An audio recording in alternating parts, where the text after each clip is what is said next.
उनकी शरण को लेना। जैसे हमारे करण भैया ने भगवान सुनाया कि शरण का तो शरणागत की दान भगवान गुरु महाराज रखते हैं।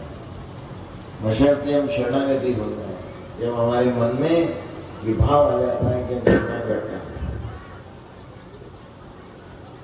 तो शरणागत की दान भगवान गुरु महाराज जरूर रखते हैं। तो शरणागति होना ये हमारे मन में कि हम उनके हो गए और उनकी शरण में और शरण में पड़े हैं। पड़ा कौन होता है? जिसको कोई नहीं होता है। तो अपने आप में एक उनके अलावा किसी कोई नहीं है, वो ही हमारे सहारे हैं, उनके ही भरोसे जीवन है, जब उस जीवन को संभालते हैं।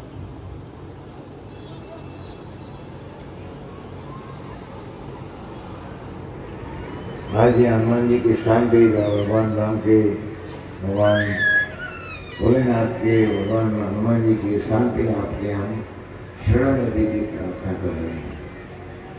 ऐसी शरणागति होना चाहिए जिसमें किसी भी तरह से हमारे मन में उनके अलावा कोई आधार नहीं होना चाहिए। जीवन का जो आधार है, तो हम सबका आधार भगवान दादाजी महाराज हैं। हम सब दादाजी के बाल गोपाल हैं।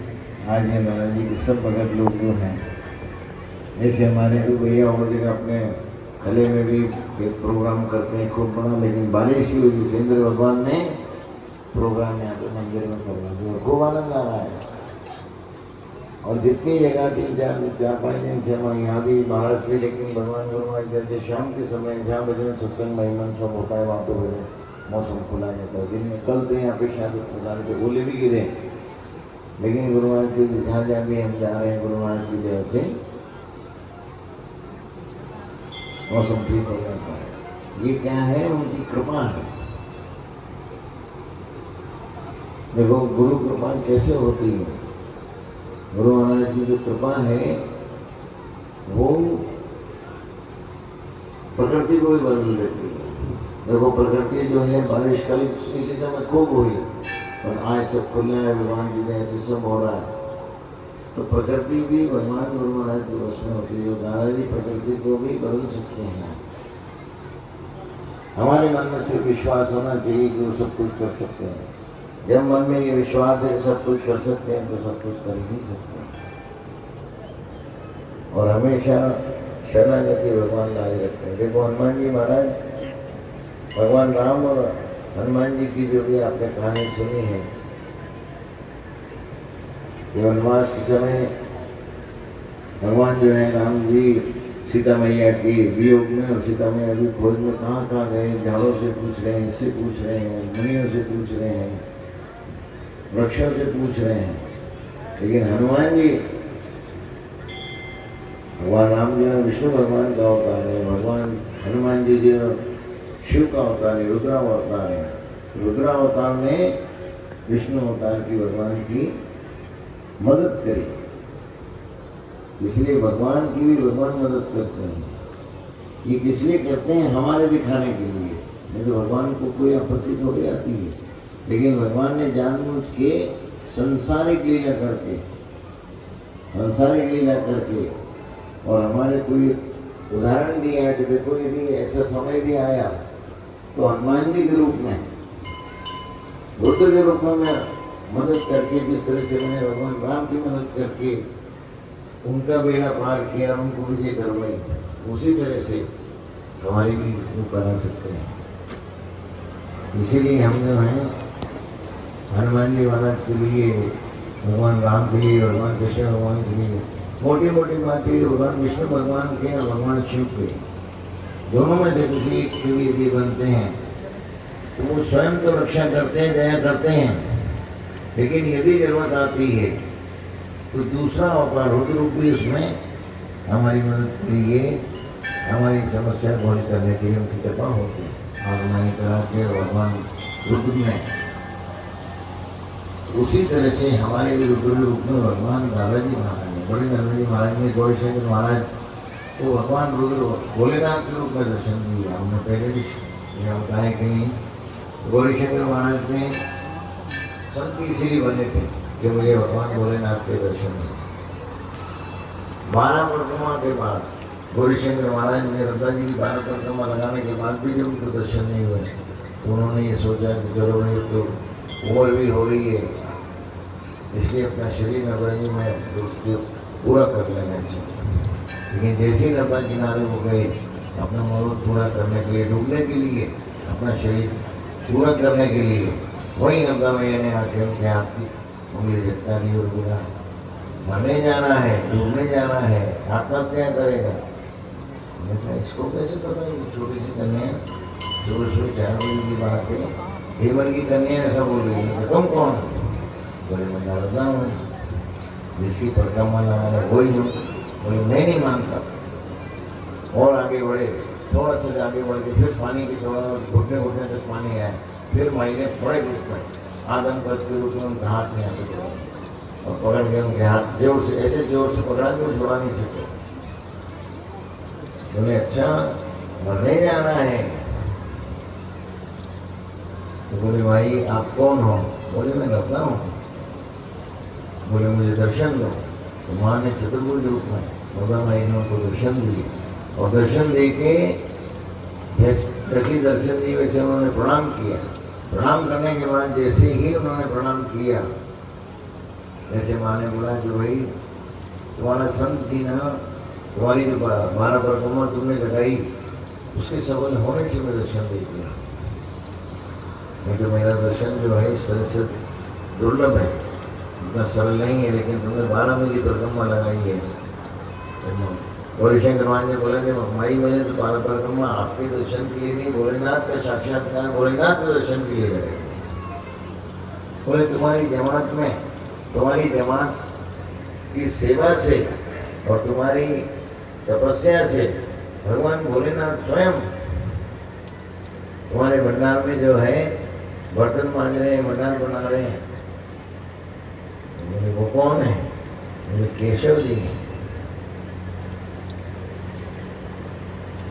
विश्वास नहीं हुआ, विश्वास नहीं होने के कारण ही उन्होंने जो है माई से कहा कि भैया यदि वो नहीं हुए तो बोले फिर याद कर लेना, मैं आ जाऊँगा। बोले जा तो देख। वापिस डूबने का तो छोड़ के वापिस अपने डेरे पे जमात की जहाँ चल रही थी वहाँ पे वापिस आए। तो सुबह सुबह जो है केशव जी, भोलेनाथ जी महाराज, केशवानंद जी महाराज एक बड़ा कपेला मांझे मांझते जैसे उन्होंने देखा तो उनको मुख को उनका भोलेनाथ का दिखा, बाकी शरीर नॉर्मल जैसा उनका था, केशव के रूप में जैसे किशोरावस्था पे वैसे भी थे। उन्होंने कहा शायद मैं भ्रमित हो रहा हूँ, शायद मेरे को भ्रम हो रहा है कि ये सपना देख रहा हूँ। आंखें मसली, फिर ध्यान दिया, फिर चेतन हुए, चेतन थी, फिर उन्होंने अपने आप को ध्यान किया। तो इतने में जैसी ही शंका हुई कि भोलेनाथ है या नहीं है, उसी समय वापिस माई प्रकट हो गई। वृंदावन ने प्रकट होता है छू के देख ले, तुझे विश्वास नहीं होता है तो छू के देख ले। तो जैसे ही उनने आगे प्रणाम करने को किया तो भोलेनाथ जो है पद्मासन के रूप में, वो बर्तन मांजने वाले केशव जी महाराज जी पद्मासन के रूप में बैठ गए, उनको दर्शन दिया। काफ़ी देर उनको आधा घंटा करीब दादाजी के दर्शन बरस सब हुआ। उसके बाद जैसे ही उनको दर्शन हुए माई लुप्त हो गई। माई जो है वापस जो है अदृश्य होने के बाद जो है जैसी अंतर्ध्यान हुई, उसके बाद भोलेनाथ का और उन्हें साक्षात्कार दर्शन करके और अपना मनोरथ पूरा होने के लिए बड़ी मन में तसल्ली हुई। जैसे ही उनके मन में तसल्ली हुई कि मुझे दर्शन हो गए, आज मेरा मनोरथ पूरा हुआ, वैसे ही वापिस भोलेनाथ के रूप में रहने वाले केशव जी वापिस केशव के रूप में किशोरावस्था में जैसे थे वैसे हो गए। और उन्होंने ये कहा कि तुमने हमें पहचान लिया, हमने तुम्हें पहचान लिया, अब तुम्हारा मनोरथ पूरा हुआ, तुम जमात लेके आगे जाओ। और यहाँ से 100 मील के बाद आगे जाके जिसको बोलना है बोलना, लेकिन अभी तुम अपनी जमात लेके आगे जाओ। और इतना कह के, हाँ ऐसा कहते उन्होंने कहा कि अब तो आप विराजमान हो गद्दी पे। जो महामंडलेश्वर थे गौरीशंकर महाराज जी जमात के, उन्होंने कहा कि तो उन्होंने दादा जी ने उनकी जो गादी थी गादी के पास जाके जैसे ही बिठाने लगे तो गादी पे निमट ली, जंगल में भाग गए और जंगल में भाग के अदृश्य हो गए। फिर वो अपना उनको तो आदेश है कि तुम अपना, उन्होंने अपने वापस गादी साफ वाफ करी और चले आगे जमात लेके। तो कुछ टाइम गुरुशन आगे चल के फिर उन्होंने अपना सब जो चमत्कार है, जो राय जी के दर्शन भोलेनाथ के रूप में हुए, किशोरी सब उनने सबको अपना मौत बताया। लेकिन बताने के बाद भी फिर उनका मनोरथ पूर्ण के बाद अवस्था भी होगी कि उन्होंने कोकसर में जाके समाधि ले ली। और दादाजी महाराज जी जंगल में भग के कुछ टाइम जंगल में रह के उन्होंने साईं खेड़ा और श्री श्री संदूक करके जगह है, आप सब वहाँ के हैं, काफी लोग आए हैं। तो श्री श्री संदूक और ये उदयपुर वाले के आसपासी है साईं खेड़ा के पास। वहाँ दादाजी महाराज जो हैं बाल रूप में, वही किशोर रूप में बच्चों के साथ खेलना, गाली बकना, डंडा मारना, छत के ऊपर बैठ के कबीलू मारना, और जिसको कबीलू लग जाए, पत्थर लग जाए, उसका निहाल हो जाता, उसका काम हो जाता। कोई बच्चा जाता मैं पास हो जाऊंगा तो कभी कुछ नहीं बोलते, और किसी को लगा देते, डंडा लगा दे, चांटा लगा दे, वो उसका हो जाता है। इसी तरह से दादाजी महाराज की जो है धीरे धीरे सब विख्याति हुई, सब होती है। तो दादाजी महाराज समर्थ रूप है। हमारे दादाजी महाराज जो है शिव रूप में हमको प्राप्त हैं, और शिव रूप, रुद्र रूप, हनुमान जी का रूप एक ही रूप है। तो आप सबसे हमारा ये कहना है कि आप सब लोग जो है भगवान भोलेनाथ के लिए, हनुमान जी महाराज के लिए खूब ध्यान करें और खूब प्रार्थना करें। लेकिन एक ही चीज़ है कि आम तौर पे आप सब लोग जो है अपनी समस्याओं की और अपनी इच्छा पूर्ति की बातें करते हैं कि हमारी ये इच्छा पूरी हो जाए, मेरा ये काम हो जाए तो मैं सत्यनारायण भगवान की कथा कराऊंगा, ये काम हो जाए तो भोलेनाथ का अभिषेक कराऊंगा। लेकिन इससे हट के